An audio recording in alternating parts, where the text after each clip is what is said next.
Hi guys, welcome back to the channel, and today I wanted to talk about the show Love is War. I am obsessed with this show. I did not think I would be, so I literally didn't watch it for forever, and then I finally was like, I'm gonna give it a go. Like, maybe I'll like it. I started with episode 1 and I was not into it, and by episode 2, I just all of a sudden I'm on season 3.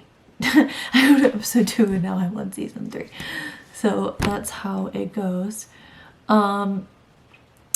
So in this video, I wanted to talk about a specific episode that I really liked in character. And I think I'll do more of these in the future, like character analysis, because there's just a lot to unpack, if you will, with the show, which is kind of surprising because I find it cozy and I find it like relaxing and cute, but also it kind of covers it's one of those shows kind of like Fruits Basket to me, at least from the episode I just watched. I don't know if it's going to be like this in season 3, but kind of like peels the onion layers of a person and like their psychology and like why they are the way they are. So I just finished literally last night season 2 episode 11, which is the one where Ishigami closes his eyes, part 3. And there's a few other names, but I think you get the gist. And it was such a good episode. I am still not over it. It made me cry, and I just think it covers like anxiety and trauma really well.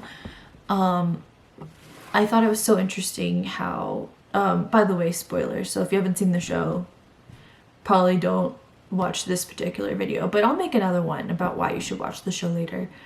But anyways, so, he sees the girl who with the brown hair who he like knew from middle school, and I thought it was so interesting how he really has anxiety about interacting with people, and after he stood up for what he felt was right.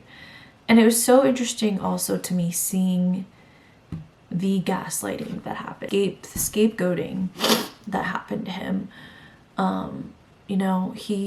So if you don't remember, he gets into a fight with this other boy who's dating this girl and the guy, and it was, the guy was cheating on her, and he said he didn't feel bad about it, and he had this video of her, and so Ishigami, or you, was like, this is not right, like, and not saying he handled it in the best way, but I think that's what he was thinking, is like, this is not right. He was defending her.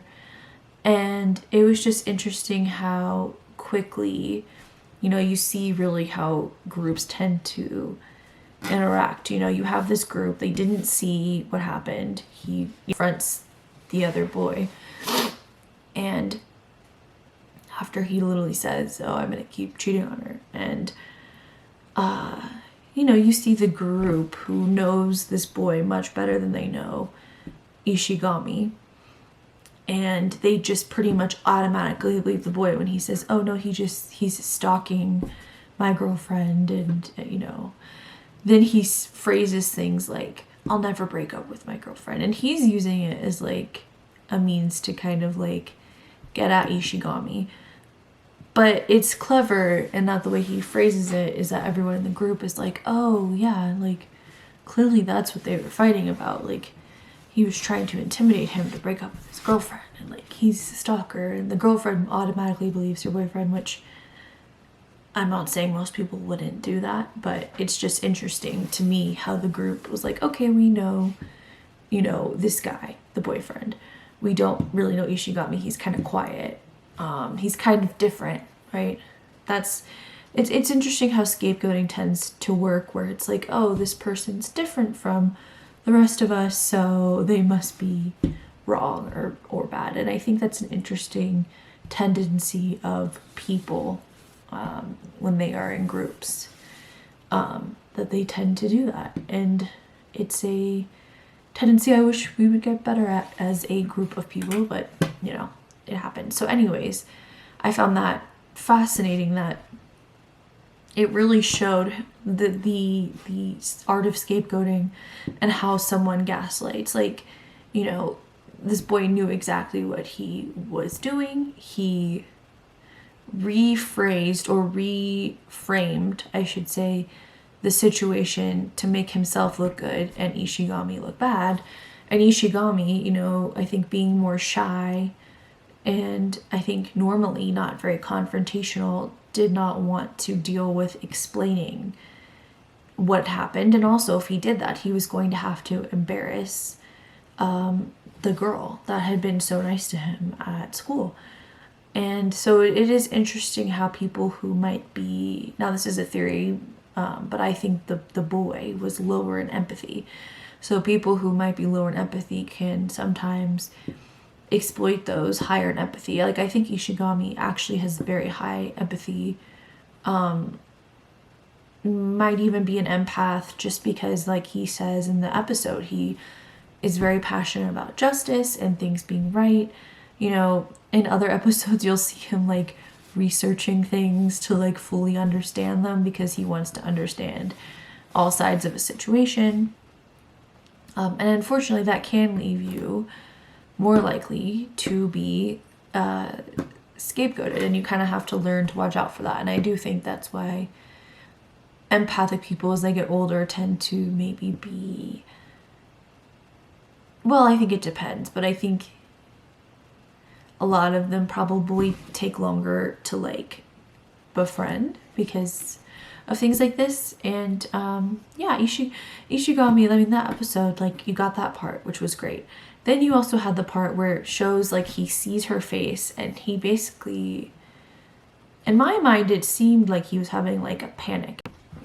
So as I was saying, in my mind, it seemed like he was having a panic attack because he basically stops being able to look at people's faces, right? He's not seeing their eyes. He doesn't want to see how they react, because I think the last time he was in a group with her, he was basically like humiliated, right? And so he had to see the judgment of all these people's faces. So now he's like, oh, I don't want to experience that again. And so he kind of like shuts himself off. And I love how through the episode he goes from shutting himself off to like going, you know what, I'm going to be brave. I'm going to like look at people. I'm going to, you know, see how they truly feel and like give this another go, if you will. And it actually pays off for him in the end. And I do think a big part of that was Shirogane. Obviously, he believed Ishigami, and he was there for him. And so, you know, it was so interesting how Ishigami is waiting for Shirogane to pass the relay baton, and he's not seeing anyone's faces. And then he sees Shirogane, and he's like, oh, like, this is a person who truly cares about me, who connected with me, who heard my story, who I can trust. And it is cool. I think the episode really shows how you only need one person to validate you, you know, like Shirogane, like that. Sometimes that's all you need, is just one person who goes, I believe you. Like, and so that was really cool to see in that episode. He goes from, okay, I've completely shut down, like, you know, a very traumatic situation, to, okay, like, you know, Shirogane believes in me, I can believe in myself, and I can let other people in. And I just thought that was so cool. So yeah, I might add more thoughts later to this episode, but I really just want to talk about, you know, how Ishigami is more than what we originally, you know, he seemed like just a comedic, kind of like side character of the show. And as it's gone on, he's really become like a layered, interesting character. And I just love how it showed why he became so closed off, and why he, I mean, I guess he was always quiet, but why he became, like, he grew his hair out. And I just love those little details. And how I love seeing him and Shirogane's friendship too. I thought that was really cool, and how trusting one person and having one person who really has your back can make a huge difference. So anyways, if you guys liked this, please consider liking and subscribing. And if you want me to analyze other characters in the show or other episodes, let me know. And I will come out with a video about why I think you should watch the show. Also, even though you guys who are watching have probably seen it, just for other people, because like it took me so long. I don't know why. It's like it has a, no, I don't even know if it has a marketing problem. I think tons of people watch it. I think for me, what always stood out is, oh, there's a girl with pink hair in the show, and that's it. Like, I thought she was the main character. And while she has a cool character design, it's not really like, it didn't really make me go, oh, I'm gonna watch this. So anyways, thank you guys for watching, and I'll see you in the next one.